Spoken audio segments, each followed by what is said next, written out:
At 22, I wasn't just tired. I was completely, utterly hollowed out.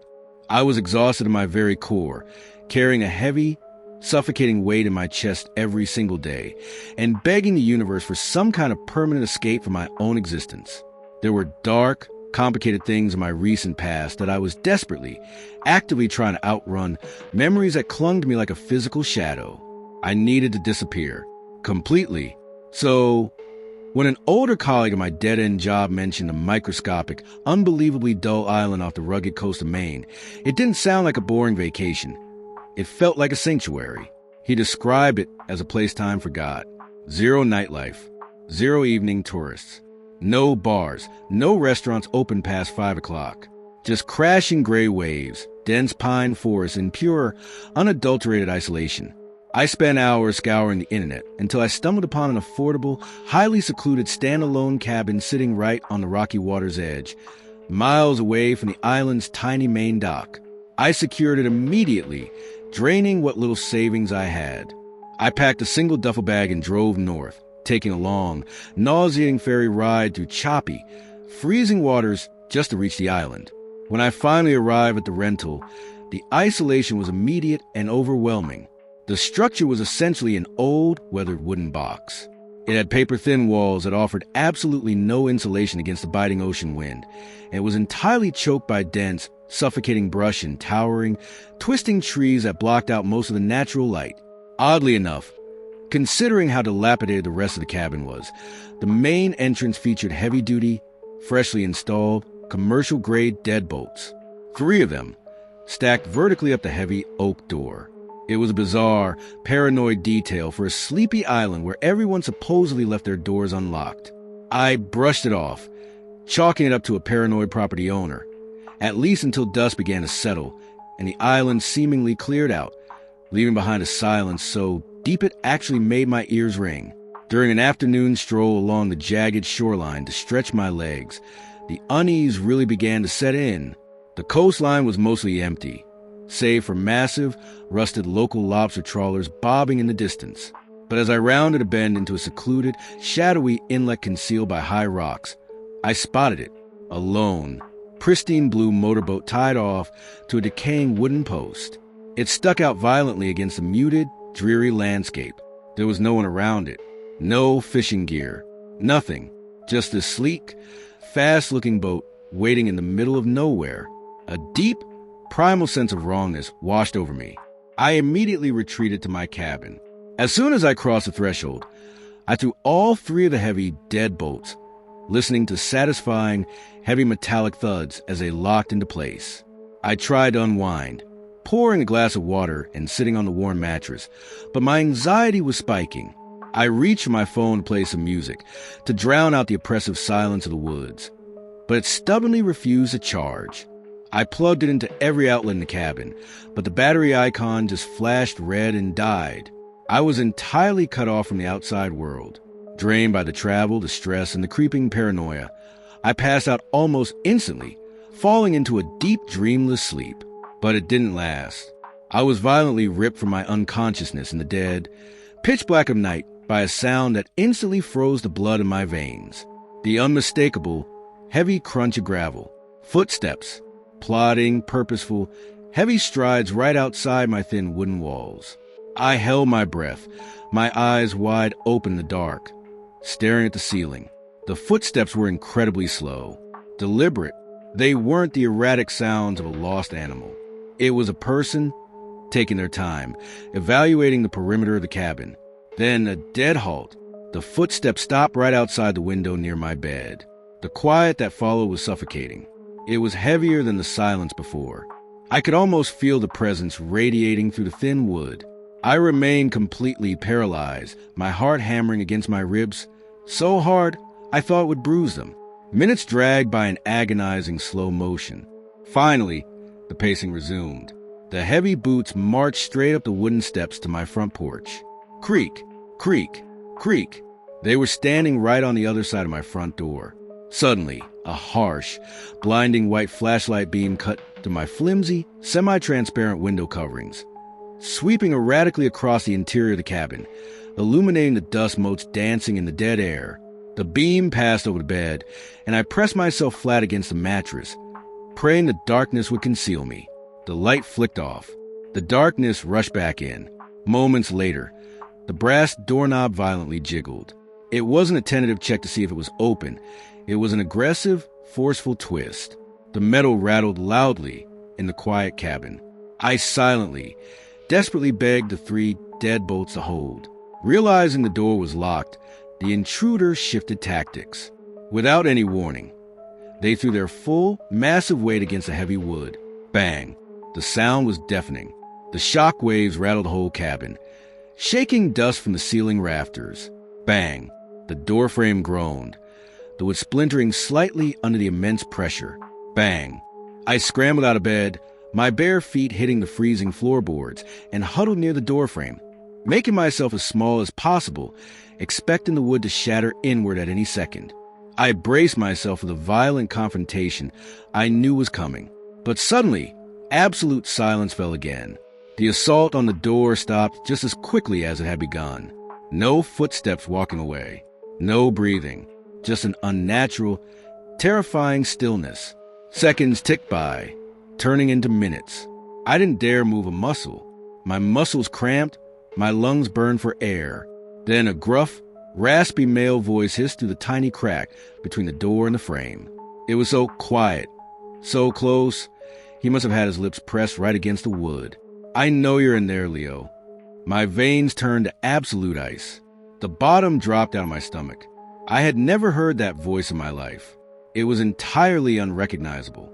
Yet, this man, this faceless terror standing inches away from me in the middle of nowhere, knew exactly who he was hunting. He knew my name. The footsteps began again, embarking on a slow, agonizing lap around the entire perimeter of the cabin. He dragged his hand against the siding as he walked, his fingernails catching on the splinters, mocking me for what felt like an eternity. He wanted me to know I was trapped. He wanted me to marinate in the fear. Eventually, after hours of psychological torture, the footsteps drifted away toward the tree line. 10 minutes later, I heard the faint, distinct sputtering of a small boat engine starting up in the distance, followed by the sound of hulls speeding off into the deep water, cutting through the waves until it faded into nothingness. I didn't move from my spot on the floor until the morning sun bled through the curtains. At first light, I practically tore the deadbolts open and made my escape, my bags left behind. As I stepped onto the porch, I looked down. I discovered deep, massive boot prints stomping straight from my porch down the gravel path, leading directly into the woods toward the secluded inlet, toward the water's edge where that blue boat had been moored. I ran. I didn't stop until I was on the first ferry back to the mainland. The thing that haunts my nightmares, the thought that keeps me staring at the ceiling at 3 a.m., isn't merely the sheer panic of that evening. It's the chilling, undeniable realization that whoever came for me wasn't a local islander. They didn't live there. They had crossed the ocean in the dead of night for one specific purpose. They tracked me, a ghost trying desperately to vanish off the grid to a desolate, nameless rock in the ocean on that exact date, at that exact time. And to this day, looking over my shoulder every time I leave my apartment, I have absolutely zero clue how. Several years back, my intense, obsessive work as a structural engineer wrapping up my graduate thesis earned me a highly coveted, special invitation to Nagasaki, Japan. I had spent years studying the structural integrity of decaying concrete in marine environments. Thanks to the tireless backing of a renowned local professor named Dr. Yamamoto, I managed to secure a highly restricted, government-approved permit to physically investigate Hashima Island. For those who don't know, Hashima, often called Battleship Island, is a notorious, entirely deserted concrete ghost town rising out of the sea. It was once the most densely populated place on Earth, a booming coal mining facility, before being completely abandoned in the 1970s. Nature and typhoons have been tearing its towering concrete apartment blocks apart for decades. The rules for my visit were incredibly rigid, drilled into me before I ever stepped foot on the boat. I was assigned a stern, unsmiling government chaperone named Takashi. The guidelines were absolute. I was strictly confined to designated, pre-cleared walkways. I could not enter any structurally compromised buildings without explicit permission, and above all, I could never, under any circumstances, leave Takeshi's line of sight. The government was terrified of liability if a tourist fell through a rotting floorboard into the sea below. The boat ride over was silent, the looming gray silhouette of Hashima growing large on the horizon, like a floating fortress of death. Stepping onto the crumbling seawall, Hashima's aura was immediately intoxicating. It was a post-apocalyptic masterpiece.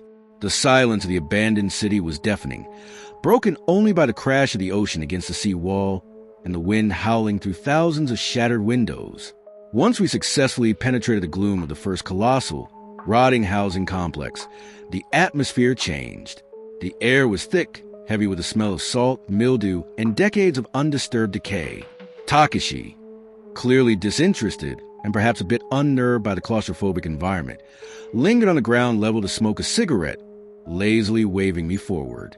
Seeing an opportunity to get real, unfiltered data for my thesis, I decided to push my luck. I ventured past the approved barrier and began climbing the dark, crumbling stairwell up to the 4th floor. That was my first and arguably deadliest mistake. The 4th floor hallway was a long, oppressive tunnel of shadow. Doors had rotted off their hinges, revealing apartments filled with the remnants of lives left behind in a hurry. Decaying televisions, shattered plates, moldering tatama mats.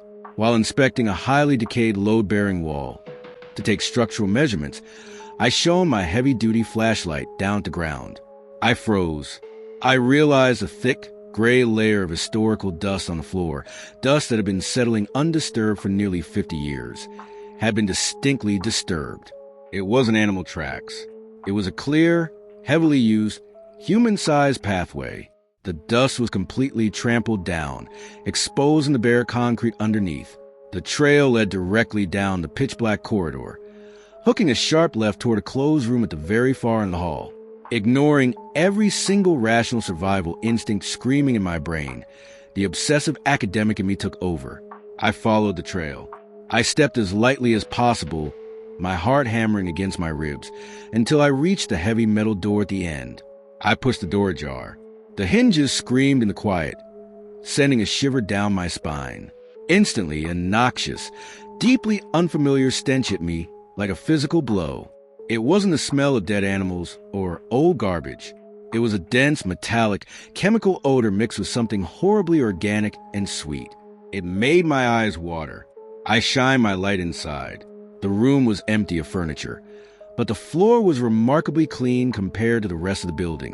Yet, the most alarming part wasn't the smell or the cleanliness. It was the back wall. I stepped closer, drawn to a strange distortion in the air. I reached out, my hand trembling, and placed my palm flat against the solid concrete wall. I yanked my hand back with a gasp. It was burning hot, not ambient warmth from the afternoon sun baking the exterior. This was a deep, intense, active heat.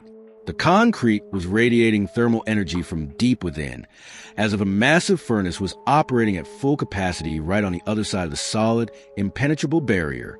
Panic finally overriding my curiosity, I scrambled back down the dark stairwell, nearly tripping over the rubble, desperate to alert Takeshi. I found him still by the entrance, stamping out a cigarette. I practically grabbed him by the collar, dragging him toward the stairs, babbling about the path, the smell, the heat radiating from the concrete. Takeshi didn't flinch. His expression remained utterly, completely stone-faced. He planted his feet, physically refusing to walk up the stairs. He bluntly, forcefully stated in broken English that what I was describing was impossible. There was no power on the island, no machinery, no people. He refused to even look, his eyes darting nervously toward the upper floors before he aggressively gestured for us to leave the building immediately. As our tour dragged on, moving deeper into the concrete jungle, the atmosphere grew increasingly hostile. I kept catching faint, terrifying traces of habitation. A piece of rusted metal shifted slightly on a balcony above us, a shadow darting across an alleyway just at the edge of my peripheral vision. The distinct, metallic clink of a can dropping onto concrete floor somewhere in the distance. Takeshi heard them too. He became visibly agitated, sweating profusely despite the cool ocean breeze. He kept his hand firmly on the radio strapped to his belt, repeatedly whispering frantic, hushed updates in Japanese. He wasn't talking to a tour company. He sounded like a soldier reporting enemy movements. We entered a taller, more imposing residential monolith near the island's core. This building felt different, darker, heavier. This time, Takashi shadowed me incredibly closely, almost stepping on my heels, his eyes constantly scanning the dark, gaping doorways of the apartments we passed. We climbed up to the 5th floor, and there, bathed in a sliver of sunlight cutting through a shattered window, I stumbled upon the undeniable proof. It wasn't a footprint. It wasn't a hot wall. Tucked perfectly into a sheltered corner of the hallway was a large, meticulously organized pile of heavily soiled, modern blankets. Next to them were 5 completely empty, modern plastic water jugs, the kind you buy at a convenience store. The labels were still bright, unfaded by the sun. Someone had slept here. Recently. Takashi, look. I whipped around to show my chaperone, pointing at the makeshift bed. The corridor behind me was completely empty. Takashi had vanished. There were no footsteps, no sound of him running away. He was just gone, swallowed by the darkness of the decaying labyrinth. Immediate, paralyzing terror washed over me, the kind of fear that makes your vision narrow and your stomach drop into an endless void. I was utterly alone on a condemned, isolated island in the middle of the ocean, and I was trapped in a building with someone or something else. Takashi! I screamed, my voice cracking, echoing violently down the concrete halls. No answer. Survival instinct took over. I tore down the hallway, sprinting back toward the main stairwell we had just come up. I rounded the corner, my boots slipping on the dusty floor, and slammed to a halt. The stairwell was gone. Where the open steps had been just 5 minutes prior, there was now a gigantic, impenetrable mountain of heavy concrete rubble, twisted rebar, and rusted pipes, completely blocking the path down. It hadn't collapsed naturally. The dust was still thick in the air. It had been freshly, intentionally piled there while I was looking at the blankets. I was trapped on the 5th floor. I backed away from the barricade, my breath coming in ragged, hyperventilating gasps. I sprinted frantically down the opposite direction of the endless hall, desperately searching for another set of stairs, a fire escape, anything. That's when I heard them. Boots. Heavy, leather-soled boots stepping out of the dark, gaping doorways behind me. Crunch, crunch, crunch. It wasn't just one person. The sounds multiplied. 2 sets, 3 sets, 4. Footfalls echoing from different points down the long corridor. They were fanning out. They were actively stalking me, pacing my frantic movements through the dark ruins, mirroring my speed. If I ran, they ran. If I stopped, they stopped, waiting in the shadows. I was being hunted. I reached the far end of the building, tears of pure terror blurring my vision. By some absolute miracle, I located a narrow, secondary service stairwell hidden behind a rusted metal door. I didn't hesitate. I hurled myself down the flights in the pitch black, my hands scraping against the raw concrete walls, bouncing off the landings, expecting a hand to grab me from the darkness at any second. I burst through the ground floor exit door, the rusted hinges snapping off entirely, and exploded out into the blinding daylight. I didn't look back. I sprinted like a madman, my lungs burning, vaulting over debris, tearing my clothes on rebar, running a straight line directly toward our dock boat. I rounded the final seawall, fully expecting the boat to be gone, leaving me stranded. But it was there, and Takashi was already standing on the deck. He wasn't preparing to leave. He was just standing there, statuesque, his hands by his sides, staring blankly ahead at the horizon. I leaped onto the boat, completely unhinged, screaming at him at the top of my lungs. I demanded to know why he abandoned me, why he trapped me on that floor, who the hell was living up in those ruins, and why they were hunting me. I grabbed his shoulders, shaking him violently. Takashi showed zero emotion. His face was a blank mask. He didn't look angry or scared or confused. He just stared through me. He waited patiently for me to finish yelling, for my voice to give out. Then, without saying a single word, he calmly turned around, walked to the helm, and started the motor. I sat in the back of the boat, shivering uncontrollably, watching Hashima shrink in the distance. I never got a single word of explanation from him. The nightmare didn't end when I got back to the States. I immediately tried to contact Dr. Yamamoto to report what had happened, to warn him about the island. But Dr. Yamamoto had vanished completely. His university phone number was suddenly disconnected. His prestigious faculty office had been entirely cleared out overnight, completely sterilized of his existence. The university administration claimed they had no record of his employment for the past year. 3 days later, 2 men in generic dark suits showed up at my apartment. They didn't show badges. They didn't introduce themselves. They handed me an envelope containing my revoked research permits and delivered an official, terrifyingly calm verbal warning to drop the subject of Hashima entirely, to delete my data, and to never speak of my visit again. I complied. I abandoned my thesis. I changed my career path. But burying the research didn't bury the memories. It left me with one inescapable, horrifying truth that keeps me awake every night. Hashima Island is not abandoned. It never was. During my final, incredibly stressful year at university, my architectural thesis focused heavily on the design and decay of derelict, institutional spaces. I spent my days analyzing blueprints of forgotten asylums and prisons. But eventually, I developed a dangerous, all-consuming obsession with one specific location, North Brother Island. For the uninitiated, North Brother Island is a forgotten, heavily guarded quarantine facility sitting right in the center of New York's churning East River. It was where the city used to send its highly contagious, incurable patients to die in isolation, most famously, Typhoid Mary. After the hospital shut down in the 60s, the island was entirely abandoned and rapidly swallowed whole by aggressive nature. It became a forbidden, overgrown jungle of collapsing brick and rusted medical equipment, sitting literally hundreds of yards from the bustling Bronx coastline. Visiting North Brother Island is incredibly illegal. It's heavily monitored by the Coast Guard and the NYPD Harbor Unit. Getting caught means guaranteed arrest, massive fines, and likely expulsion from my university. But the lure of documenting the decaying architecture firsthand was too strong. My 2 closest friends and fellow architecture students, Jansen and Jesse, were adrenaline junkies. They saw my obsession and aggressively convinced me to join them on a highly illegal urban exploration run under the cover of darkness. We planned it for weeks.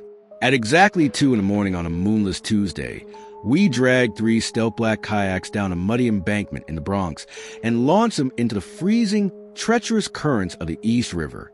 We wore dark clothes, carrying nothing but high-powered flashlights and my camera gear in waterproof bags. Paddling across that pitch-black water, avoiding the sweeping searchlights of passing tugboats, was terrifying enough. But physically pushing our kayaks onto the overgrown, muddy shore of the island felt like touching down on an entirely alien, hostile world. The atmosphere was incredibly oppressive. The island was coated in a dense, unnatural fog rolling off the river. But the most unsettling part was the dead silence. We were standing in the middle of one of the loudest, most chaotic cities on Earth. Millions of people were sleeping just a half-mile away across the water. Yet on the island, there was absolutely zero ambient city noise. No sirens, no traffic, no hum of electricity. Just the rustle of dead leaves and the creaking of the massive, overgrown trees. We pushed deep into the ruins, navigating a treacherous maze of thorny vines and collapsed brickwork. We swept our flashlights across the colossal, crumbling medical wards. It was a hauntingly beautiful scene of destruction. Massive, century-old trees were literally ripping to the concrete roofs of the tuberculosis pavilions, their roots winding down the hospital corridors like giant tentacles. For the first hour, the adrenaline masked the fear. I was snapping photos frantically, documenting the incredible structural decay. But the mood shifted when Jansen and Jesse got bored. They pulled out cans of spray paint from their backpacks and decided they wanted to start tagging the pristine, untouched walls of the main morgue building. I wanted absolutely no part of it. I was there for the architecture, not vandalism. Frustrated and wanting to preserve the eerie sanctity of the space, I told them I was going to explore the adjacent hospital wing and come find me when they were done defacing the property. I wandered off, stepping through a rusted doorway and plunging into an endlessly dark, cavernous hospital wing entirely by myself. The air inside the building was freezing, easily 10 degrees colder than outside. The corridor stretched on forever, lined with heavy metal doors leading to tiny, solitary quarantine cells. I was walking incredibly slowly, taking detailed mental notes of the archways, the flashlight beam cutting a narrow cone of light through the thick, dusty darkness. Then I heard it. "Hey, Leo." It was Jesse's voice. He distinctly shouted my name from the darkness straight ahead, deep down the hallway I was walking toward. I stopped dead in my tracks. My brain instantly short-circuited trying to process the logic. I had just left Jesse in the morgue building far behind me. For Jesse to suddenly be directly in front of me, deep inside this labyrinth, he would have had to sprint blindly through the pitch-black woods, navigate the collapsing structural hazards without his flashlight, and silently loop around the entire hospital compound to get ahead of me. It was physically, geographically impossible. "Jesse," I called out, my voice trembling, echoing off the peeling paint. "Where are you?" There was a pause, a thick, heavy silence. Then, almost immediately, a different voice echoed from the gaping darkness of a quarantine cell doorway just a few feet to my immediate left. "In here." It was Jansen's voice. Clear as day, casual, relaxed. A wave of relief washed over me. I exhaled a breath I didn't know I was holding. I assumed they had somehow snuck past me, that they had orchestrated this elaborate setup, and were pulling a terrifying prank to get back at me for leaving them in the morgue. "You guys are idiots," I muttered, shaking my head. I stepped into the doorway of the quarantine cell, chuckling nervously, and quickly flashed my high-powered beam across the gloom of the room to catch them in the act. The light hit a silhouette standing in the far back corner of the cell. My laughter died in my throat. The person was standing facing the back wall, staring blankly at the peeling, water-damaged wallpaper. It wasn't Jesse. It wasn't Jansen. The proportions were entirely wrong. The figure standing in the corner was easily 6.5, maybe 7 feet tall. The shoulders were unnaturally broad, hunched forward at a grotesque angle. It was draped head to toe in filthy, dripping wet rags that looked like they'd been rotting at the bottom of the river for a century. And it was standing perfectly, impossibly still. It wasn't breathing. It wasn't shifting its weight. It was like a gruesome, towering statue.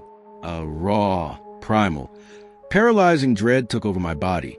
My brain screamed at me to run, but my legs felt like they were made of lead. The air in the room suddenly smelled intensely of stagnant water and rotting meat. Slowly, agonizingly, the massive figures had begun to tilt to the side, as if preparing to turn around and face me. The spell broke. I let out a blood-curdling, terrified scream from the very bottom of my lungs. I dropped my expensive camera, whipped around, and bolted. I sprinted blindly through the lightless corridors, my flashlight beam bouncing wildly off the ceiling and floor. I didn't care about the rotting floorboards or the exposed rebar. I just ran, shrieking for my friends at the top of my lungs. "Run! Jansen! Jesse! Run!" I burst out of the hospital wing, tearing through the thorny brush, bleeding and screaming. I was so panicked I completely lost my bearings. As I rounded the corner of the morgue building, I collided violently with a solid object, sending both of us crashing into mud. I fought wildly, throwing punches, until a flashlight beam hit my face. It was the actual Jansen and Jesse. They were holding their spray paint cans, looking absolutely terrified at the sight of me. They saw the pure, unadulterated madness and terror in my eyes. They didn't ask a single question. They dropped their paint. They just turned and ran with me. We scrambled desperately down the steep, muddy banks, practically tumbling into the freezing water as we frantically tore our kayaks in the tangled weeds. We threw ourselves into the boats, our paddles splashing violently against the current as we shoved off into the safety of the river. Just as we gained a few yards of distance from the island, the adrenaline peaked, and then all three of us completely froze. We stopped paddling simultaneously, drifting out from the pitch-black tree line we had just escaped. Cutting clearly over the sound of the rushing water was a voice. It wasn't the towering man. It was the unmistakable, heart-wrenching sound of an elderly woman. She was wailing, sobbing in pure, absolute agony, her cries echoing off the brick buildings and carrying across the water, begging for someone to help her, begging us to come back. We didn't say a word to each other. We dug our paddles into the freezing black water and rowed with everything we had, fighting the brutal current, completely fueled by sheer panic, until our arms went numb and we hit the muddy shores of the Bronx. We never spoke of it again. We never went back for my camera. Looking back now, years later, I realized the worst part of that night wasn't seeing the giant, towering shadow hiding in the dark of that hospital cell. It was a horrifying, undeniable fact that whatever ancient, malevolent thing hunted us in those ruins knew my actual name. And far worse, it possessed the exact, flawless ability to perfectly mimic the voices of my best friends, perfectly replicating their tones and cadences, using their familiar, comforting voices to lure me completely alone into the dark.